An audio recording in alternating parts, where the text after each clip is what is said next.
Hello दोस्तों पिछले 10 सालों में अलग अलग कंपनीज में ऑडिट करके जो मैंने एक बात सीखी है वो ये सीखी है कि किसी की भी जॉब परमानेंट नहीं होती।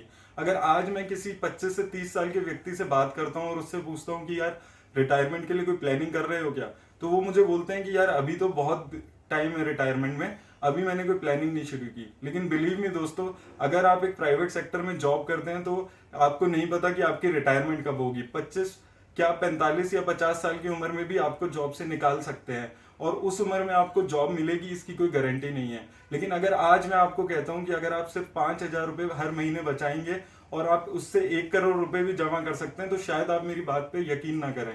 तो लेकिन मैं आपको आज यही बोलूंगा कि हर महीने अपनी सैलरी का एक छोटा सा हिस्सा सेव करें, उसे आगे इन्वेस्ट करें, ताकि आपकी जॉब अगर जाती है तो आपको दिक्कत ना आए, आपके पास पैसा हो जिससे आप आगे अपना गुजारा कर सके।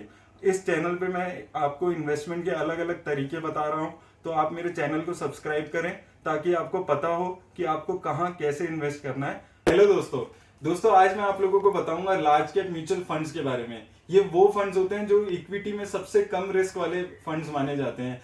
Large cap mutual funds India की टॉप 100 कंपनीज में इन्वेस्ट करते हैं, जैसे कि Reliance, SBI, Nestle, Fevicol, Asian paints. चाहे कुछ भी हो, इंडिया में लोग मैगी खाना बंद नहीं करेंगे, फेविकॉल का यूज करना बंद नहीं करेंगे, एशियन पेंट्स का पेंट यूज करना बंद नहीं करेंगे। इसीलिए इन कंपनीज को बहुत ही कम रिस्क वाला कंपनीज माने जाते हैं। आज मैं आपको एक बताऊंगा कि अभी के top 5 large cap mutual funds कौन से चल रहे हैं, और साथ में मैं आपको ये भी बताऊंगा कि जो 27 लार्ज कैप म्यूचुअल फंड्स अभी चल रहे हैं उन्होंने पिछले 5 सालों में कैसा परफॉर्मेंस दिया है। तो आइए देखते हैं। तो दोस्तों, अगर इसमें हम पिछले 5 सालों की रिटर्न पे बात करें तो सबसे ज़्यादा रिटर्न अभी जो लार्ज कैप फंड्स में दी है उसमें सबसे पहला नाम आता है एक्सिस ब्लू चिप फंड का। इसने लगभग 12.5% की रिटर्न दी है। अब मैं ये जो सारे प्लान्स डिस्कस करूंगा ये आपके डायरेक्ट प्लान के हिसाब से डिस्कस करूंगा। अगर आपने मेरी पिछली वीडियोस देखी होंगी तो आपको पता होगा कि रेगुलर प्लान और डायरेक्ट प्लान में लगभग 1-आधे% का फ़र्क रहता है। तो डायरेक्ट प्लान में आप 1-आधा% ज़्यादा कमाते हैं। तो आप मान सकते हैं अगर आप रेगुलर प्लान में हैं तो आपने इन रिटर्न से 1-आधा% कम कमाया होगा। तो दूसरा इसमें आता है कैनरा रोबेको का म्यूचुअल फंड। इसने भी 12% तक की रिटर्न कमा के दी है। और तीसरा है Mirae asset large cap fund. इसके रिटर्न्स जो है ये लगभग 11.5% की रही है पिछले 5 सालों की अगर हम बात करते हैं। चौथा इसमें है आईडीएफसी लार्ज कैप फंड। इसने भी 10% के ऊपर ही आपको रिटर्न कमा के दिया है पिछले 5 सालों में। और इसमें आखिरी और 5वां नाम आता है एचएसबीसी लार्ज कैप फंड का। इसने भी 10% के आसपास की रिटर्न दी है। दोस्तों, अगर आप ये पांचों फंड्स देखेंगे तो आपको इसमें पता चलेगा कि 3 सालों में इन फंड्स ने 5% तक की रिटर्न भी दी है।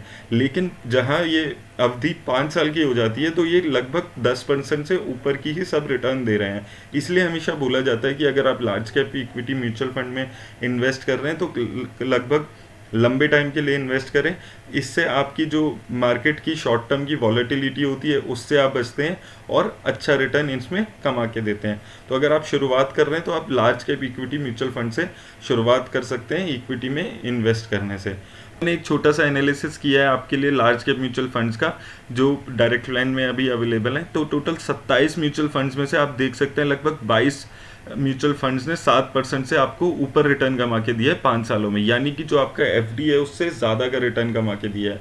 और लगभग 10 फंड्स हैं जिन्होंने 9% से भी ज़्यादा का रिटर्न कमाया है। इसीलिए हमेशा बोला जाता है कि इक्विटी म्यूचुअल फंड्स आपको लंबे टाइम में इन्फ्लेशन से ज़्यादा की रिटर्न कमा के देंगे, क्योंकि मोस्टली इक्विटी म्यूचुअल फंड्स अच्छी रिटर्न आपको 5-10 सालों में कमा कर दे रहे हैं, जैसे कि आप इस एनालिसिस से भी देख सकते हैं। लेकिन ये भी हो सकता है कि आप लेस देन 7% वाले जो 5 म्यूचुअल फंड्स हैं उनमें इन्वेस्ट कर रहे हो और आपको लग रहा होगा कि म्यूचुअल फंड्स में रिटर्न अच्छे नहीं आ रहे हैं आपके। तो आपको अपने म्यूचुअल फंड के पोर्टफोलियो को लगातार एनालाइज करते रहना कि आपके जो म्यूचुअल फंड्स हैं वो कितनी % रिटर्न दे रहे हैं हर 2-3 साल में, ताकि आप अपना म्यूचुअल फंड स्विच कर सकें अगर वो आपको 5 सालों में भी रिटर्न कमा कर नहीं दे रहा है। क्योंकि मोस्टली म्यूचुअल फंड्स कमा कर दे रहे हैं, जैसे कि आप इस एनालिसिस से भी देख सकते हैं। तो दोस्तों ये था मेरी तरफ से आज लार्ज कैप म्यूचुअल फंड्स के बारे में। अगर आप इक्विटी म्यूचुअल फंड्स में इन्वेस्ट करने की सोच रहे हैं तो आप इनसे शुरुआत कर सकते हैं। मेरी तरफ से आज इतना ही। मेरे वीडियो को लाइक करें, शेयर करें और मेरे चैनल को सब्सक्राइब करें।